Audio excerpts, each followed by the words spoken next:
Introducción. Cuando una estrella pierde su fulgor, cuando comienza a languidecer, es notoria su decadencia, su ocaso y su muerte. Su luz enrojece, y su fulgor ya no alcanza sus metas requeridas en principio. Y poco a poco, muere consumida en su propio fuego. Pero la estrella agonizante, no se mueve ni a derecha, ni a izquierda. Ahí está, agotando hasta su último rayito de luz, alumbrando tinieblas, guiando a soñadores que intentan abrazar su bello cuerpo de luminosidad. La vida de una estrella es de muchos millones de años, y cuando Fe nace aún sigue brillando en el firmamento para la tierra. Las estrellas son creadas por Dios, son lágrimas de luz del amor del Creador. Perlas preciosas que salieron de los ojos de Dios, grandeza admirable de su poder creador, para que todo hombre admire su grandiosa belleza, y conozcan que Dios es su creador. Nuestra tierra es un pedacito de ese gran amor de Dios.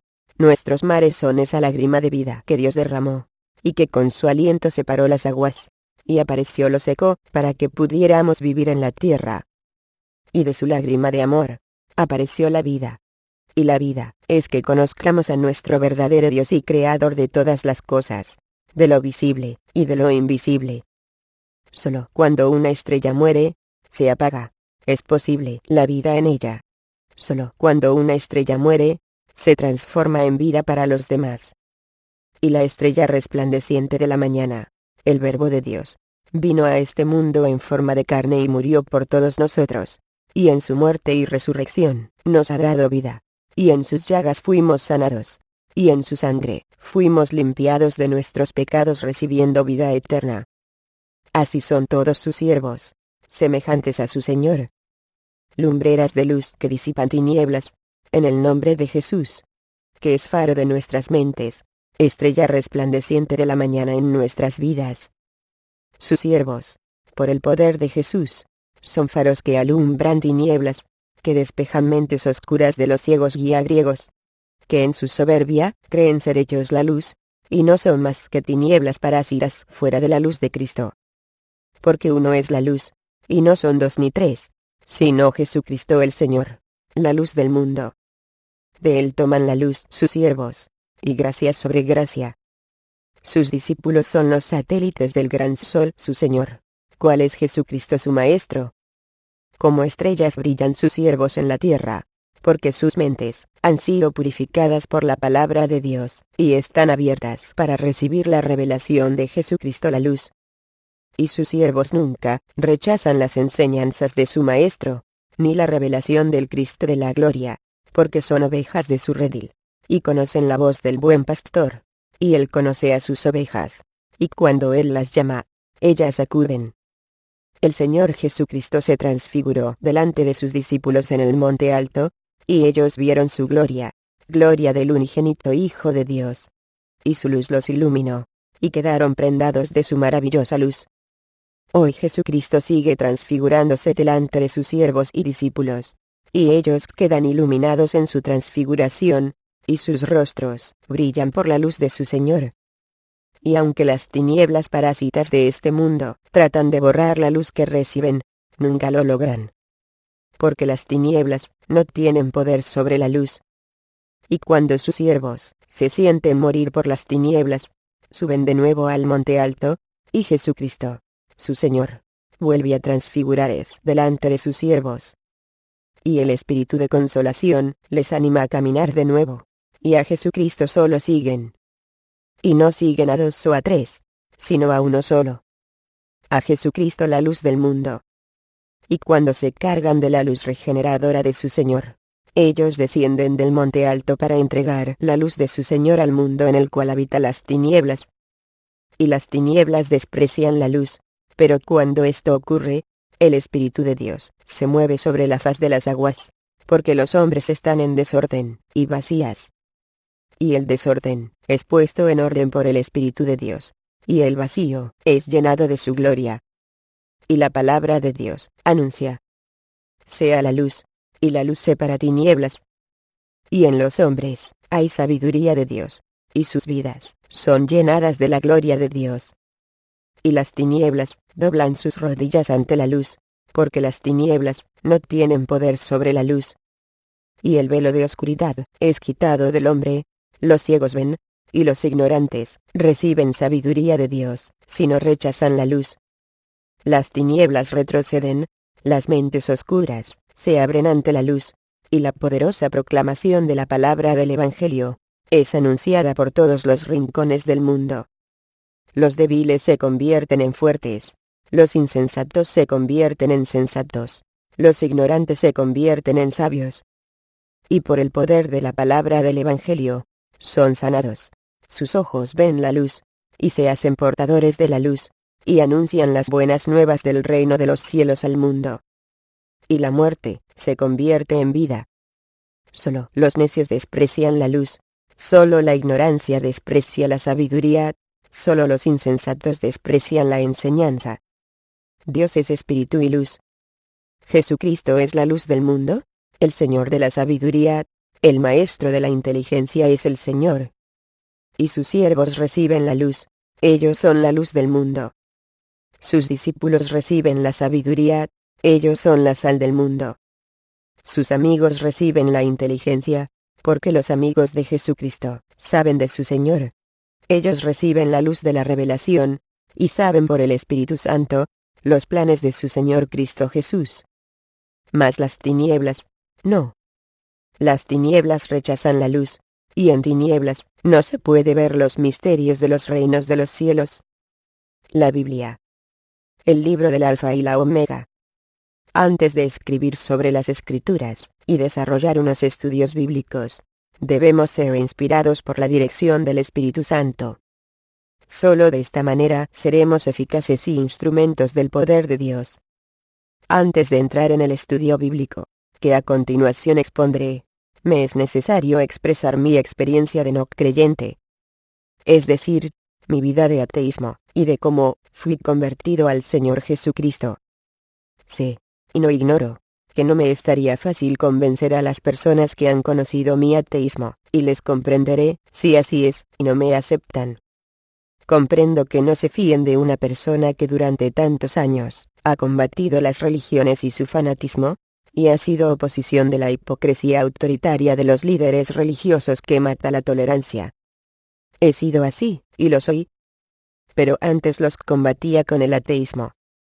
Hoy, por la gracia de Dios, combato la hipocresía autoritaria de los líderes religiosos ciegos, guías ciegos, con la luz del Evangelio de Jesucristo, y con la dirección del Espíritu Santo.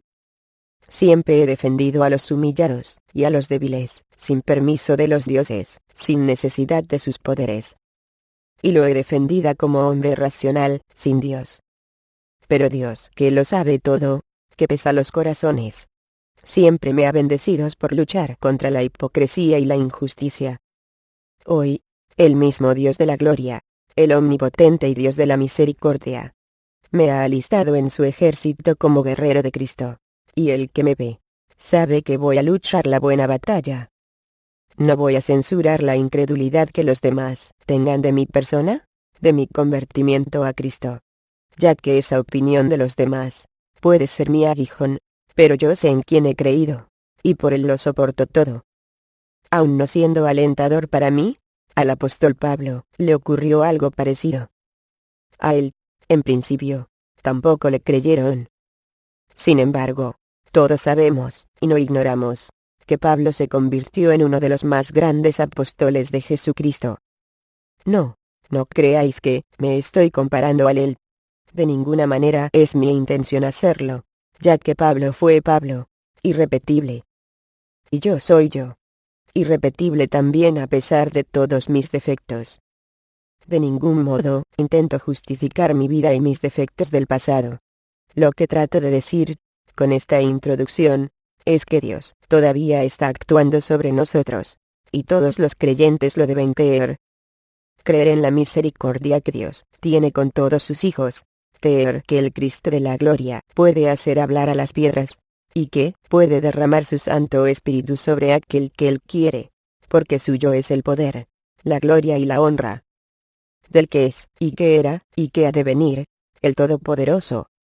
Debemos creer que Jesucristo aún sigue llamando a sus escogidos de la forma que Él quiere, como quiere, y cuando quiere. Y pobre de aquel que piense que el Señor debe pedirle permiso para levantar y dar ministerio a uno de sus hijos.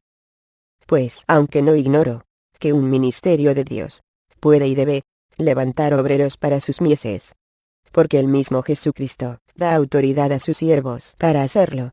Y pobre de nosotros, si negamos el poder de Dios para escoger a quien Él quiere, para que le sirva. Pero el Señor nos enseñó algo muy especial para reconocer a sus obreros. Por sus frutos los conoceréis. Hoy doy gracias a Dios por medio de Jesucristo. Le doy gracias por toda mi vida, la que he vivido, y la que tengo aún que vivir. Le doy gracias, porque creo que el Señor me ha estado preparando para no caer en el fanatismo religioso, ni en estatutos ni doctrinas de hombres. Le doy muchas gracias, porque aun siendo creyente, el Señor quiere que sea como soy. Un hombre racional y soñador. Hombre que admira la inteligencia, la sabiduría y la ciencia del bien. El amor y la tolerancia. Y aún así, también hombre espiritual que ama la verdad. Le doy gracias a mi Dios, porque Él me quiere con todos los conocimientos que haya podido adquirir con mi esfuerzo a través de toda mi vida, y que el Señor quiere que yo los ponga a su servicio, en su obra con los demás.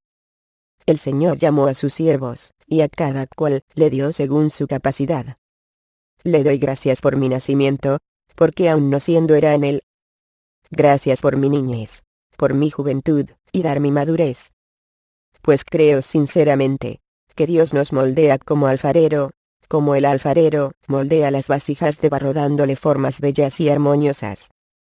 Por lo tanto, creo que nada es vano en la vida de un hombre, sino que toda su vida en sí es buena, si el hombre sabe dirigirla hacia el bien, hacia la verdad, y hacia el servicio con los demás. Y ahora pasaré a dar un pincelazo a mi vida pasada. Hasta los 13 años, fui un niño normal, en una vida normal. Pero las circunstancias de la vida me cambiaron a partir de una desgracia familiar, y toda mi vida de niño cambió. El golpe fue demasiado fuerte para que un niño pudiera entender la ley que gobierna la vida y la muerte. Este desconocimiento fue lo que hizo que muriese el niño y naciera un hombre a golpe de martillo. Fue entonces cuando mi mundo de niño se me viniera abajo, se me cayó encima aplastándome las creencias que un niño puede tener de Dios. Cuando abrí los ojos y miré el nuevo mundo que me rodeaba, no me gustó. Era un mundo real pero cruel. Real por cuanto el destino del hombre era nacer, crecer, casarse, tener hijos, envejecer y morir. Y de repente, lo vi todo claro. El destino del hombre era el mismo destino que tenía los animales. No me gustó mi destino. Fue entonces cuando mi cerebro se rebeló contra mi destino, que al fin y al cabo era también el destino de mi mente. A partir de ese pensamiento, en mi cerebro se formó toda clase de interrogaciones. Interrogaciones que no podía aclarar ni dar solución a mi problema de lógica. Hoy sé que toda evolución tiene un precio, y yo tuve que pagar dicho precio que la evolución exigía. Tuve que pagar por adquirir conocimiento, precio de sufrimiento por desarrollar la inteligencia. El precio exigido era el dolor, la soledad y el sufrimiento de no poder pensar ya como niño. Si existió una iniciación en mi vida hacia la sabiduría y el entendimiento, la prueba la tuve que pasar sin ningún guía. Si la prueba exigía dolor y sufrimiento, yo pagué con creces el precio de mi iniciación. Sin el vehículo cultural tan necesario para el hombre, entré de lleno en el pensamiento filosófico racional. Tan racional fue mi pensamiento, que llegué a comprender que el hombre no era ni más ni menos importante que un mineral, que un árbol, o un animal de cualquier especie. De esta manera llegué al conocimiento, y sentí que yo mismo formaba parte del todo y de la nada. Mi curiosidad, mi intensa curiosidad, me exigía ver, tocar y conocer todo lo conocible. Saberlo todo, experimentarlo todo. Todo pensamiento, sin miedo ni a Dios ni al diablo. Pero eso sí, se desarrolló en mí una gran tolerancia. tolerancia que en todo momento evite violar las reglas del amor y los derechos de los demás. La cruel sabiduría